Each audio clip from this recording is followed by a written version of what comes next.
Shri Sachidananda Sadhguru Sainath Maharaj key జై. రెండవ అధ్యాయము.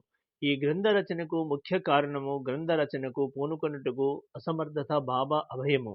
వాడాలో తీవ్ర వాగ్వివాదము. హేమాడ్ పంతు అను బిరుదునకు మూల కారణము గురువు యొక్క ఆవశ్యకత. ఈ గ్రంథ రచనకు ముఖ్య కారణం. మొదటి అధ్యాయంలో గోధుమలు విసిరి ఆ పిండిని ఊరి బయటి చల్లి కలరాధ్యాత్యమును తరిమివేసిన బాబా వింతచర్యను వర్ణించితిని. ఇదేగాక శ్రీ సాయి యొక్క ఇతర మహిమలు విని సంతోషించితిని. ఆ సంతోషమే నన్ని గ్రంథము వ్రాయుటకు పొరిగొల్పినది. అదేగాక బాబా గారి వింత లీలను చర్యలను మనసున్న ఆనందము కలుగజేసెను. అవి భక్తులకు బోధనలుగా ఉపకరించుచు తుదకు పాపములు పోగొట్టును గదా అని భావించి బాబా యొక్క పవిత్ర జీవితమును వారి బోధనలను వ్రాయ మొదలెడితిని.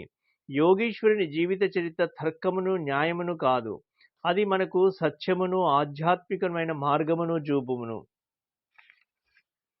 గ్రంథ రచనకు పూనుటకు అసమర్థత బాబా అభయము. శ్రీ సాయి సచ్చరిత్ర గ్రంథ రచనకు తగిన అసమర్థత గలవాడను గానని హేమాడ్ పంతు భయపడెను.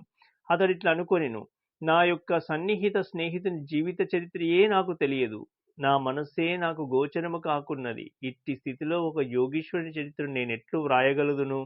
అవతార పురుషుల లక్షణమును ఎట్లు వర్ణించగలను? వేదములు వారిని పొగడలేకుండెను. తాను యోగి అయినా గాని యోగి యొక్క జీవితమును గ్రహించజాలుడు. అట్టిచే వారి మహిమలను నేనెట్లు కీర్తించగలను? సప్త సముద్రం లోతును గొలువవచ్చును, ఆకాశమును గుడ్డలో వేసి మూయవచ్చును, కానీ యోగీశ్వరుని చరిత్ర వాయుట బహు కష్టము.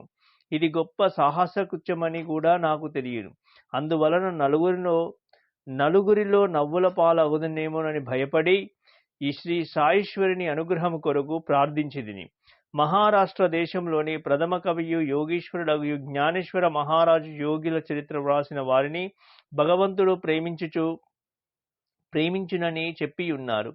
ఏ భక్తులు యోగుల చరిత్రను వ్రాయ కుతూహల పడెదరో వారి కోరికలు నెరవేరినట్లు వారి గ్రంథములు కొనసాగినట్లు చేయుటకు యోగులు అనేక మార్గములను అవలంబించెదరు. యోగులే ఎట్టి పనికి ప్రేరేపించరు.